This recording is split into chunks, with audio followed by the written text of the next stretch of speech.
The pro bono support that we receive at the Lawyers Committee is absolutely essential. We could not get our work done if it were not for the top-notch lawyers that come from all over the San Francisco Bay Area who come and donate enormous amounts of their time and resources to help us represent our clients, to help us fix systematic wrongs, whether through policy or through litigation, and then who also help us operationally at the Lawyers Committee.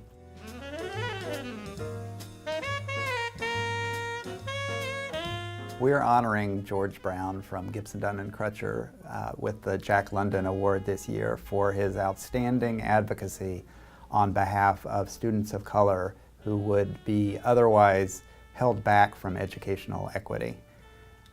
We first approached George when we uncovered data showing that students of color were being essentially tracked in San Mateo and Santa Clara County public schools. Looking at the data, it appeared that minority students, particularly Latinos and African Americans, were being impacted by these practices more than others.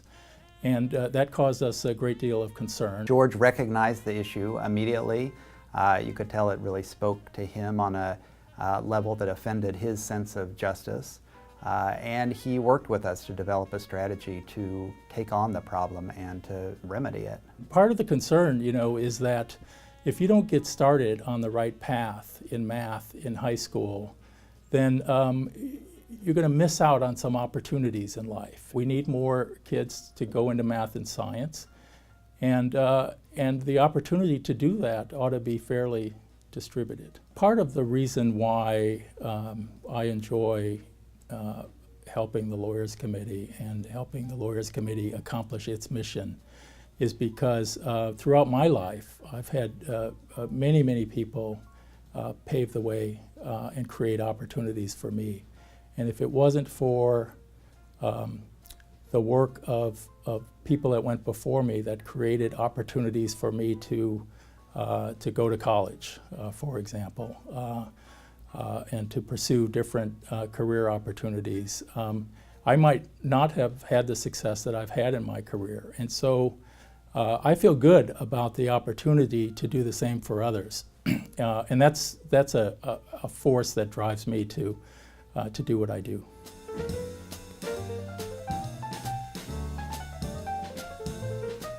The Lawyers Committee Economic Justice Program nominated Paul from Davis Polk for the James Kalishu Award because this year he has absolutely embodied the best of pro bono spirit.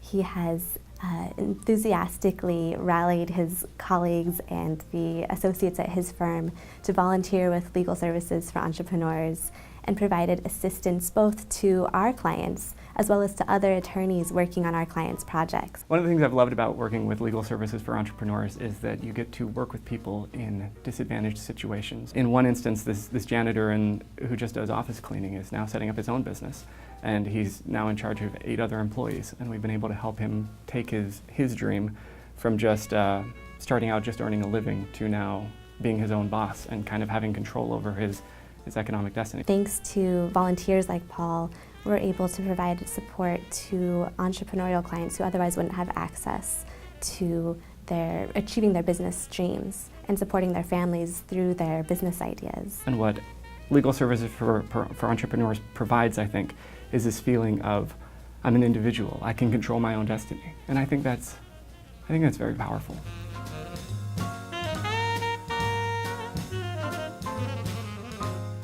Sarah Flanagan is receiving the Robert G. Sproul Award. And she is receiving that award because she really is the exemplary model of what it means to be a pro bono supporter of civil rights. I've really been a member of the Lawyers Committee for decades. The most recent thing we did was with respect to the asylum program.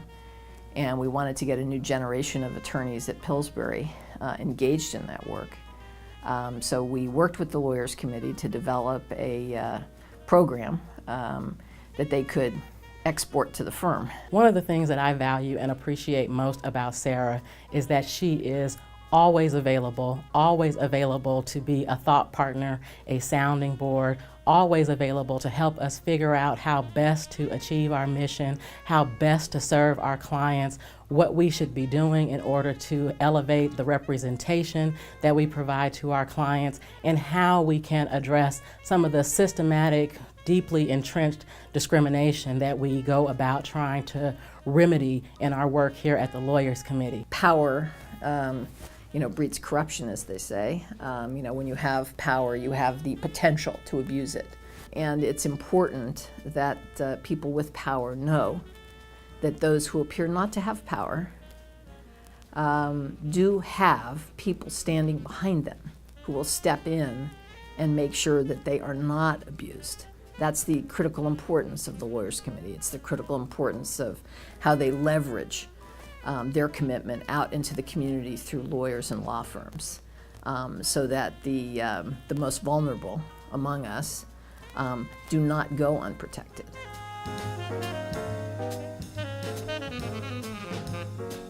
What set Kevin's work apart for us this year was a combination of factors at play in not the case, but the cases that he handled. He took the asylum cases of these two young teenage siblings, a brother and sister, who had fled gang violence in Central America. It took a long time, basically, to get them out of their shells and to understand that, it's their job, as well as mine, to tell their story in a way that's truthful and compelling, and that communicates to the powers that be that they're here for a reason, and then they need the help that is there for them. These are extremely challenging cases to begin with. They're at the cutting edge of asylum law, and frankly a really difficult area of asylum law. A lot of these cases are lost, and what Kevin did shows the incredible difference that an attorney like him can have. Really what it comes down to is helping people.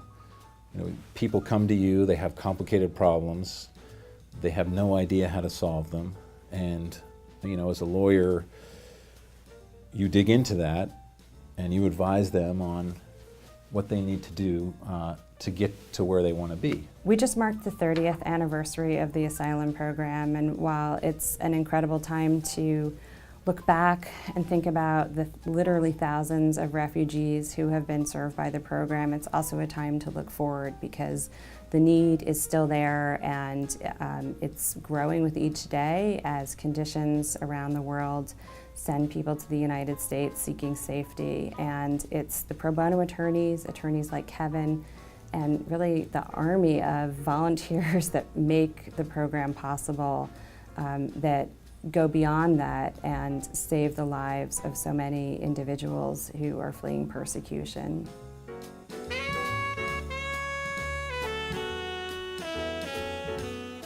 The Tony Logan Award is for a non-attorney very active in some kind of community or pro bono work. When I take a case, I know I'm going to do more than interpreting and translating. With the years, I realized that my work as an interpreter has not been just only in the field of interpretation, but I think it's a lot of everything, a lot of social work, advocacy. It's more like a counseling.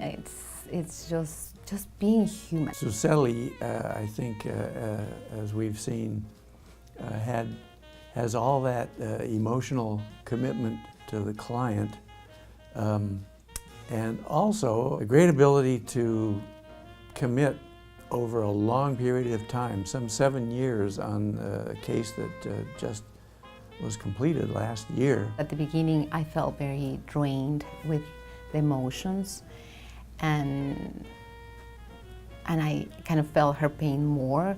But then I thought maybe I have to be also like a nurse and, just try to see that she's okay. And if she's okay, then she will convey that to me, and then I will feel okay.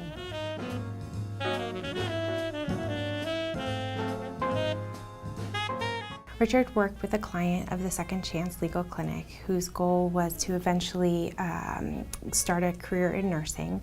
She was not yet ready to pursue an expungement for her past conviction, but Richard began working with her when they first met at our clinic at Goodwill Industries. When I met Jasmine, she was a young single mother with two misdemeanor convictions for various things, and she also had a couple of judgments levied against her for failure to pay for her court-appointed public defender.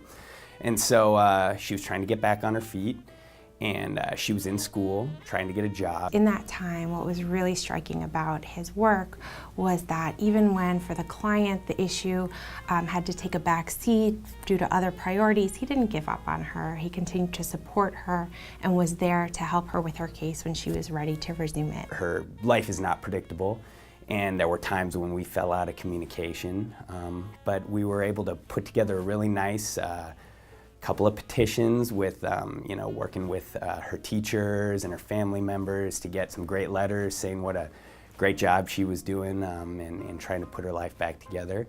And the court granted our petitions, dismissed the convictions, and we're also very optimistic that we're going to have her court-appointed attorney's fees judgments vacated. Richard's contribution demonstrates the best of our pro bono partnerships because of the synergy between the Lawyers Committee and our Second Chance program and his advocacy.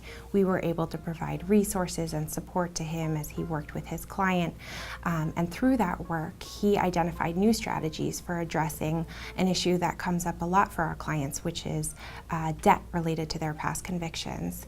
He developed a theory for trying to address that court-ordered debt, and will be using the briefs that he developed through his case to help other pro bono attorneys and clients of the Second Chance Legal Clinic.